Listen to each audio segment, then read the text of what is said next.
दोस्तों, आज का जो हमारा वीडियो है वो राज्य के नीति निर्देशक तत्व से संबंधित है। हम लोगों ने पिछले वीडियो में मौलिक अधिकार से संबंधित वीडियो को देखा था और इसमें डीपीएसपी को देखेंगे, है ना। डीपीएसपी यानी कि राज्य के नीति निर्देशक तत्व को देखेंगे। अब देख लेते हैं हम लोग कि मौलिक अधिकार और नीति निर्देशक तत्व क्या दोनों में भिन्नताएं हैं या समानता है। बात करते हैं जब हम लोग संविधान सभा की, जब संविधान सभा बन रहा था उस समय जो संवैधानिक सलाहकार थे सर BN राव, उन्होंने एक सुझाव दिया था कि हमारा जो संविधान है उसमें दो तरह के मौलिक अधिकार होने चाहिए। एक जो नागरिकों को स्वतः मिले और दूसरा जो सरकार के द्वारा उन्हें मिले, यानी जो कुछ जटिल हो और जो एकदम साधारण। सर BN राव, यहां से हमारा क्वेश्चन आया है SSC में कि BN राव का पूरा नाम क्या था। तो इनका पूरा नाम बेनेगल नरसिंह राव था। क्या था इनका नाम? बेनेगल नरसिंह राव। एक क्वेश्चन पूछा हुआ है। अब देख लेते हैं मौलिक अधिकार जो स्वतः और क्या था कि सरकार द्वारा मिलते थे। बोला गया है कि मौलिक अधिकार और नीति निर्देशक जो तत्व हैं वो एक दूसरे के पूरक माने जाते हैं, है ना। वो क्या माने जाते हैं? पूरक माने जाते हैं। सर्वोच्च न्यायालय ने भी अपने निर्णय में बोला है, निर्णय के माध्यम से, कि दोनों शक्तियों में समान महत्व है, लेकिन दोनों में कुछ न कुछ अंतर है। ठीक है, जो अंतर है उसको हम लोग देख लेते हैं कि क्या क्या दोनों में अंतर है। ठीक, क्या क्या दोनों में अंतर है। तो एक जगह मौलिक अधिकार को देख लेते हैं और एक जगह राज्य के नीति निर्देशक तत्व को देख लेते हैं।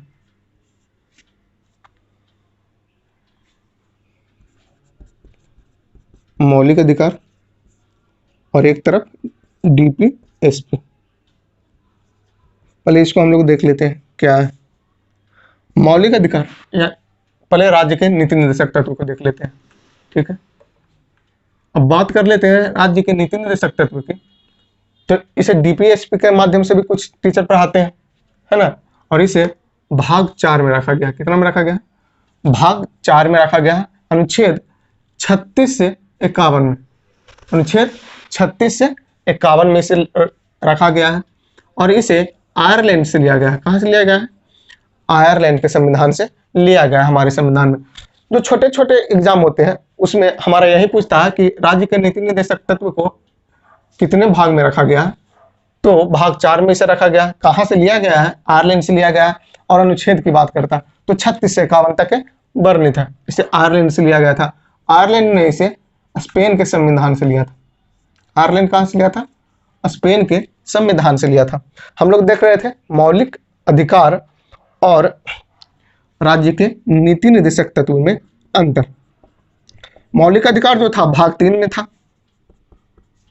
मौलिक अधिकार भाग 3 में 12 से 35 तक वर्णित था, जबकि इसे भाग 4 में रखा गया।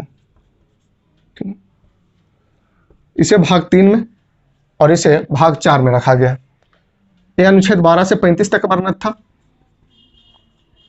जबकि ये 36 से 51 तक वर्णित है।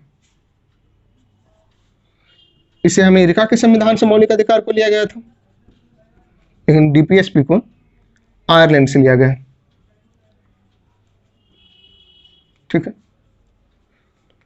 ये नागरिकों को स्वतः प्राप्त होते हैं, जबकि ये सरकार द्वारा लागू किए जाते हैं। क्या है? सरकार द्वारा लागू किया जाता है। ठीक है, कहने का उद्देश्य यह है कि मौलिक अधिकार जो है जन्म से ही मिल जाता है लोगों को, है ना। मौलिक अधिकार क्या है? जन्म से ही मिल जाता है, जबकि ये सरकार के द्वारा लागू होते हैं, उसके बाद ही हमें मिलते हैं। मौलिक अधिकार की जो प्रवृत्ति की बात करेंगे तो ये नकारात्मक प्रवृत्ति का है। कैसा है इसकी प्रवृत्ति? नकारात्मक। जबकि इसकी प्रवृत्ति जो है वो सकारात्मक है। इसे न्यायालय में हम लोग चुनौती दे सकते थे। इसे न्यायालय में चुनौती दे सकते हैं, है ना। जबकि इसे चुनौती नहीं दिया जा सकता। इसे क्या नहीं किया जा सकता है? चुनौती नहीं दिया जा सकता है। ठीक है, अब देख लेते हैं कि इसके बारे में कुछ और जानकारी देख लेते हैं, है ना। मौलिक अधिकार को प्रतिबंधित किया जा सकता है। मौलिक अधिकार को क्या किया जा सकता है? प्रतिबंधित किया जा सकता है, जबकि नीति निर्देशक तत्व को प्रतिबंधित नहीं किया जा सकता है ना। इसे क्या किया जा सकता है? प्रतिबंधित किया जा सकता है, इसे नहीं किया जा सकता है। अनुच्छेद 20 और 21 को छोड़कर मौलिक अधिकार में हम लोग पढ़े थे, ठीक है। अब देख लेते हैं इसका उद्देश्य क्या है। इसका उद्देश्य क्या है? देश में लोकतांत्रिक राजनीतिक व्यवस्था को स्थापित करना। इसका उद्देश्य क्या है? देश में लोकतांत्रिक राजनीतिक व्यवस्था को चालू करना, राजनीतिक व्यवस्था लागू करना। और इसका क्या है? इसका क्या है?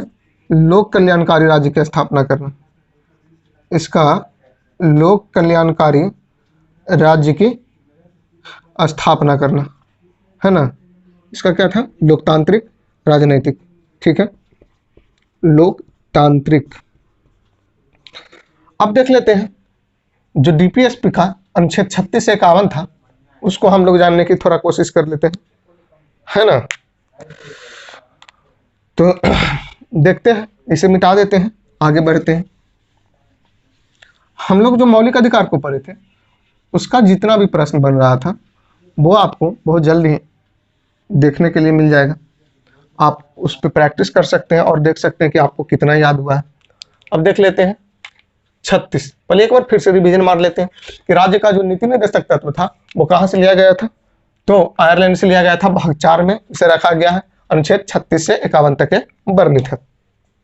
अब देख लेते हैं इसमें जो चीज पढ़ना था, जो हमारा राज्य के नीति निर्देशक तत्व है, इसमें राज्य के नीति निर्देशक तत्व को 3 भागों में बांटा गया है। एक तो गांधीवादी, दूसरा समाजवादी, समाजवादी, और तीसरा उदारवादी। तीसरा क्या है? उदारवादी।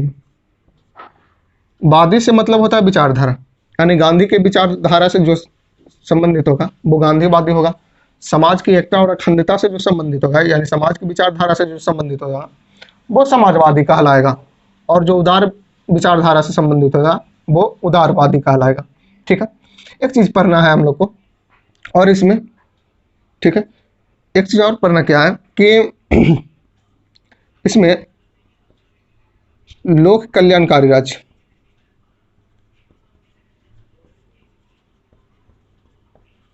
की स्थापना। इसका मतलब क्या है कि राज्य का यह दायित्व होगा कि राज्य को बेहतर बनाने के लिए जो भी कदम उठाने पड़े वो उठा सकते हैं। उदाहरण के तौर पे देख सकते हैं कि एक बच्चा जो होता है उसके स्वास्थ्य की जिम्मेदारी किसको दी गई है? तो राज्य को दी गई है। उसके शिक्षा की जिम्मेदारी दी गई है, उसके लिए जितने भी विशेष सुविधाएं होंगे उसकी जिम्मेदारी किसको दी गई है? तो राज्य को दी गई। इस कारण से लोक कल्याणकारी राज्य की स्थापना करने की बात कौन करता है? तो लोक कल्याणकारी राज्य की स्थापना करने की बात करता है। तो हम लोग लोक कल्याणकारी राज्य को समझ लिए, है ना। लोक कल्याणकारी यानी कि राज्य को क्या होगी? दायित्व होगी कि वो हमारे राज्य को बढ़ने के लिए कोई भी कदम, ठोस से ठोस कदम जो हो सकता है वो उठाएं। अब देखते हैं इसका अनुच्छेद 36 की बात कर लेते हैं हम लोग। अनुच्छेद 36 में बोला गया है राज्य की परिभाषा। एक राज्य की परिभाषा हम लोग 12 में भी पढ़े थे, जो मौलिक अधिकार था, अनुच्छेद 12, और एक हमारा है 36। 36 का परिभाषा जो है ठीक उसी प्रकार से होगा जिस प्रकार अनुच्छेद 12 के तहत राज्य को परिभाषित किया गया था, ठीक है। यानी कि इसमें क्या किया गया है? जो राज्य के नीति निर्देशक तत्व होंगे उसके बारे में चर्चा किया गया है, परिभाषित किया गया है उसको, ठीक है। अनुच्छेद 37 की बात कर लेते हैं। 37 में बोला गया है कि राज्य के जो नीति निर्देशक तत्व है उसको क्या न्यायालय में हम लोग चुनौती नहीं दे सकते, न्यायालय में परिवर्तनीय नहीं है, वाद योग्य नहीं है ना। 21 में बोला गया है, 37 में बोला गया न्यायालय में परिवर्तनीय नहीं है राज्य के नीति निर्देशक तत्व। इसका मुख्य उद्देश्य क्या है?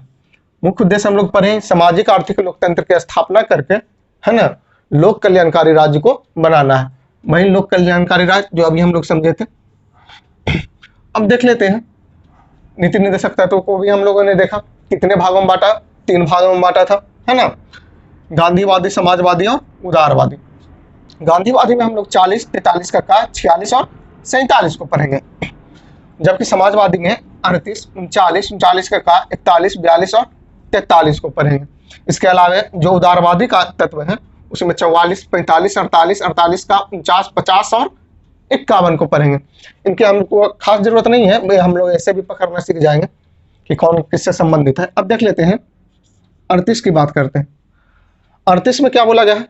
सामाजिक, आर्थिक एवं राजनैतिक न्याय की चर्चा करता है। सामाजिक, आर्थिक और राजनैतिक न्याय जो है ये प्रस्तावना में भी था हमारा, और इसके अलावा अनुच्छेद 38 में भी है। प्रस्तावना के अलावा सामाजिक, आर्थिक और राजनीतिक न्याय की चर्चा किसमें की गई है? अनुच्छेद 38 में की गई है। ठीक है, उसके अलावा देखते हैं हम लोग 39। 39 में क्या बोला गया? समान काम, समान वेतन और संसाधनों का उचित वर्णन। समान काम, समान वेतन जो है वो इस संबंध में बोला गया है कि जो महिला और पुरुष कार्य करते हैं तो दोनों का जो वेतन होना चाहिए वो कैसे समान होना चाहिए, है ना, दोनों का वेतन जो होना चाहिए वो बराबर होना चाहिए। उसके अलावा बोला गया है कि जो प्राकृतिक संसाधन होगा उसका उचित वितरण होना चाहिए, है ना, जो प्राकृतिक संसाधन होगा उसका क्या होना चाहिए? प्राकृतिक वितरण होना चाहिए, ताकि समाज के सभी वर्गों को क्या हो? लाभ मिल सके, है ना। तो 39 देख लिए। 36 में क्या था? राज्य की परिभाषा। 37 में क्या था? इसे न्यायालय में चुनौती नहीं दे सकते हैं। 38 में क्या है? सामाजिक, आर्थिक और राजनीतिक न्याय की चर्चा कर रहा था। जबकि 39 में क्या था? समान काम, समान वेतन और क्या है? उचित वितरण, है ना, किसका? संसाधनों का। संसाधनों का क्या है? उचित वितरण। अब देख लेते हैं 39 का क। 39 का क जो है इसे संविधान में 42वें संविधान संशोधन अधिनियम 1976 के द्वारा जोड़ा गया था। ठीक है, इसमें निःशुल्क विधिक सहायता की बात किया गया है। किसकी बात किया गया? निःशुल्क विधिक सहायता।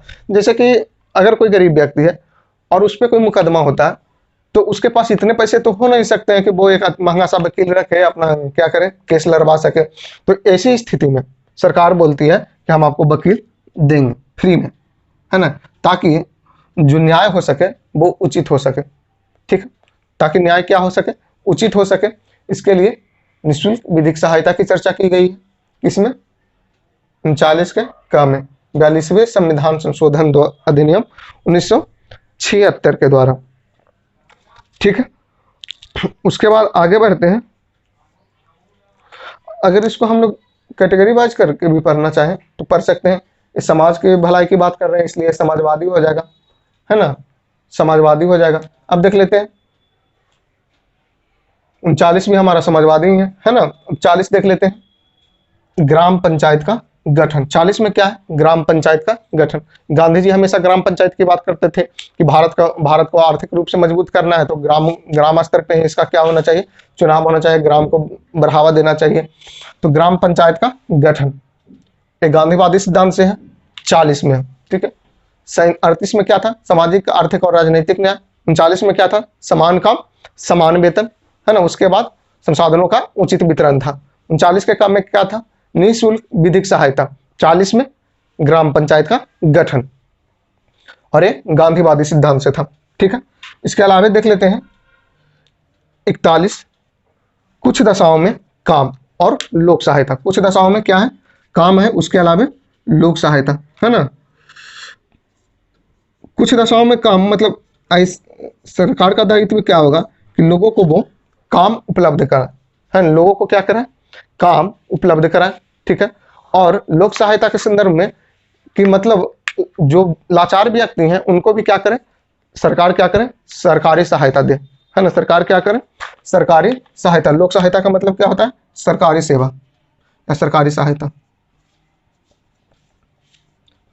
जैसे कि जो बुजुर्ग हैं उनको वृद्धा पेंशन, विधवाओं को, जो बुजुर्ग थे उनको वृद्धा पेंशन, जो विधवा है उनको विधवा पेंशन, जो विकलांग है उनको सरकार जैसे कि पैर से विकलांग व्यक्तियों को क्या देती है? साइकिल, ये सब जो देती है। तो उसका वर्णन किसमें किया गया है? 41 में ही किया गया है। कुछ दशाओं में काम, यानी सरकार का दायित्व होगी कि लोगों को वो क्या काम उपलब्ध कराए। ठीक है, अब मोदी जी वाला तो नहीं, आत्मनिर्भर भारत की जो बात कर रहे थे हम लोग। अब देख लेते हैं 42, अनुच्छेद 42। 42 में क्या बोला गया है, जब काम मिलेगा तो उसकी जो कार्य होना चाहिए वो कैसा होना चाहिए, न्याय संगत होना चाहिए। इसके अलावा मनोचित दशा होनी चाहिए। ठीक है, कार्य न्याय संगत हो और मनोचित दशा होनी चाहिए। किसमें बोला गया है, अनुच्छेद 42 में बोला गया है। उसके अलावा जो प्रसूति सहायता देती है सरकार, है ना, जब महिला गर्भवती रहती है तब, तो वो उसकी भी चर्चा किसमें की गई है, 42 में किया गया है। ठीक है, 42 में क्या है, कार्य न्याय संगत की मनोचित दशा और प्रसूति सहायता। ठीक है, 42 में। अब देख लेते हैं 43, है ना, 42 और 43। 43 में क्या है कि जब लोगों को काम मिलेगा, ठीक है, उसको कार्य न्याय संगत मिलेगा, तब उसको निर्वाह मजदूरी भी मिलना चाहिए, अवकाश या छुट्टी भी मिलना चाहिए, है ना। और ये सब किससे संबंधित है, समाजवादी से संबंधित है। ठीक है, ये किससे संबंधित है, समाजवादी से संबंधित है। जबकि 43 में ही एक कुटीर उद्योग की चर्चा की गई थी, और कुटीर उद्योग के बारे में हमेशा गांधी जी बोला करते थे। ठीक है, तो इसीलिए कुटीर उद्योग जो हो जाएगा वो गांधीवादी से संबंधित है। वो किससे संबंधित है, गांधीवादी से संबंधित है। ठीक है, अब देख लेते हैं फिर से कुछ दशाओं में काम 41 में था। 42 में क्या होना चाहिए, कार्य न्याय संगत होना चाहिए और प्रसूति सहायता की बात कर रहा था। 43 में कामगारों के लिए काम, निर्वाह मजदूरी, है ना, उसके अलावा अवकाश और कुटीर उद्योग 43 में था। उसके बाद 43 का काम देख लेते हैं, उद्योग प्रबंधन में कामगारों की मजदूरी, भागीदारी। ठीक है, अब देख लेते हैं जब लोगों को काम मिल जाएगा तो उसमें क्या होगा, जो काम करने वाले होंगे उनकी भागीदारी की बात कितना में किया गया, 43 के काम में किया गया, है ना। कितना में किया गया, 43 के काम में किया गया। 43 के का की बात कर लेते हैं, तो ये जो है समाजवादी तत्व का उदाहरण होगा। हम 43 का क्या होगा, समाजवादी तत्व का उदाहरण होगा, और इसे 42वें संविधान संशोधन अधिनियम के द्वारा संविधान में जोड़ा गया था। 43 के का को कब जोड़ा गया था, 42वें संविधान संशोधन के द्वारा 1976 ईस्वी में। जबकि देख लेते हैं 43 का ख, इसमें सहकारी समितियों का गठन की बात किया गया था, है ना। सहकारी समिति का गठन ये था 97 संशोधन अधिनियम 2011। सहकारी समिति का गठन का जो चर्चा किया गया था कौन से संविधान संशोधन के तहत, तो 97 संविधान संशोधन अधिनियम 2011 के तहत। 43 तक हमारा खत्म हुआ। अब 44 हम लोग देख लेते हैं। 44 में क्या है, समान नागरिक संहिता, है ना। 44 में क्या बोला गया, समान नागरिक संहिता, मतलब कि सभी धर्मों के लिए विवाह एवं तलाक की शर्तें जो होगी वो समान होगी, है ना। भले ही विवाह की जो रीतियां हो वो अलग अलग हो। एक किसमें बोला गया है, 44 में ही कहा गया। और समान नागरिक संहिता को अपनाने वाला पहला राज्य कौन है, तो गोवा है। पहला क्या, अभी एकमात्र राज्य ही ये है ना, गोवा। ठीक है, अब देखते हैं समान नागरिक संहिता की बात कहाँ कर रहा था, 44 में। 45 में देख लेते हैं, 6 वर्ष से कम के उम्र के बच्चों के लिए शिक्षा, है ना, के अलावा स्वास्थ्य का ध्यान कौन करेगी, सरकार रखेगी। शिक्षा और स्वास्थ्य का ध्यान कौन रखेगी, 0 से 6 वर्ष के बच्चों को तो सरकार रखेगी, अनुच्छेद 45 के तहत। ठीक है, ये जो 0 से 6 वर्ष के उम्र के बच्चों के लिए था, इसे 86वां संविधान संशोधन अधिनियम, कौन सा, 86वां 2002 में जोड़ा गया है। यहाँ पर पहले 6 से 14 वर्ष के बच्चों के लिए शिक्षा का प्रावधान था, जो कि 21 के काम में चला गया था, जो किस में चला गया था, 21 के काम में चला गया था। ठीक है, हम देख लेते हैं 46 में अनुसूचित जाति, जनजाति एवं पिछड़ा वर्ग के जो लोग हैं उनके लिए शिक्षा, है ना, एवं आर्थिक हितों की पूर्ति की बात किया गया। यानी कि SC ST एवं OBC के लिए विशेष प्रावधान किया गया अनुच्छेद 46 के तहत। ठीक है, ऐसे हम लोग याद कर सकते हैं आराम से। तो फिर से देख लेते हैं, 45 में 0 से 6 वर्ष को शिक्षा मिलेगा, 46 में SC ST एवं OBC को शिक्षा की बात किया गया, 47 में पोषण स्तर, पोषण आहार एवं जीवन स्तर को ऊंचा करने की बात की गई है ना। और पूर्ण शराबबंदी जो राज्य लगाती है, राज्य पूर्ण शराबबंदी की चर्चा किसमें किया गया? 47 में। ठीक है, अनुच्छेद 48 को देख लेते हैं। 48 में कृषि एवं पशुपालन का संरक्षण एवं संवर्धन की बात किया गया। ठीक है, कृषि एवं पशुपालन की चर्चा किसमें की गई है? तो 48 में की गई है। ठीक है, देख लेते हैं 44 में समान नागरिक संहिता, 45 में 0 से 6 वर्ष के बच्चों के लिए शिक्षा का प्रावधान, पहले 0 से 6, उसके बाद SC ST एवं OBC के लिए विशेष शिक्षा का प्रावधान। उसके बाद देख लेंगे जब ये लोग शिक्षित हो जाएंगे थोड़े तो अपने पोषण को बढ़ावा देंगे, जीवन स्तर को ऊंचा करेंगे और शराब पीना बंद कर देंगे। मानकर चलिएगा, बाकी तो शराब कोई भी पी सकता है, कोई रोक टोक नहीं है, बस बिहार में नहीं पीना है, क्योंकि बिहार में पूर्ण शराब बंदी है। इतना पूर्ण शराब बंदी है, बाकी सबको पता है कितना है ना। तो 47 में पोषण एवं जीवन स्तर को ऊंचा करने की बात की गई है, पूर्ण शराबबंदी की बात की गई है। 48 में जब ये लोग अपना शराब बंद कर दिए तो थोड़ा कृषि करने लगे, पशुपालन करने लगे, है ना। और जब आप कृषि और पशुपालन कीजिएगा तो दुधारू पशु को मारने दीजिएगा? नहीं दीजिएगा। ठीक है, तो दुधारू पशुओं की हत्या पर रोक, जिसमें गौ हत्या पर भी प्रतिबंध की बात करते हैं हम लोग, है ना। ठीक है, दुधारू पशुओं की हत्या पर रोक। ठीक है, 48 का काम देख लेते हैं। 48 का काम में क्या है? वन, पर्यावरण तथा वन्यजीव संरक्षण। याद कैसे करेंगे? ठीक है, याद कैसे करेंगे? तो पहले देख रहे थे हम लोग पोषण आहार में आए, कृषि में आए, दुधारू पशु की हत्या पे रोक लगाए। अब जब ये अलग करेंगे तो जब हम लोग पशु रखेंगे तो वन को थोड़ा सुरक्षित बढ़ाएंगे, है ना, थोड़ा पर्यावरण को सुरक्षित करने के बारे में सोचेंगे, वन को बढ़ाएंगे, पर्यावरण को सुरक्षित करेंगे और वन में जो वन्यजीव होंगे उनको भी संरक्षण करने की बात करेंगे, है ना। तो ये लिखा गया है 48 के काम में, और इसे जोड़ा गया है 42वें संविधान संशोधन अधिनियम, है ना। इसे 42वें संविधान संशोधन अधिनियम 1976 में जोड़ा गया था। ठीक है, अब देख लेते हैं अनुच्छेद 39। अनुच्छेद 39 की बात करेंगे तो इसमें क्या है? ऐतिहासिक स्मारक एवं स्थल की सुरक्षा की बात करेंगे। ऐतिहासिक स्मारक एवं स्थल की सुरक्षा की जिम्मेवारी किसकी होगी? राज्य की होगी। और यह अनुच्छेद कितना वर्णित है? तो अनुच्छेद 49 में वर्णित है। उसके अलावा देख लेते हैं अनुच्छेद 50, है ना, अनुच्छेद 50। इसमें क्या बोला गया?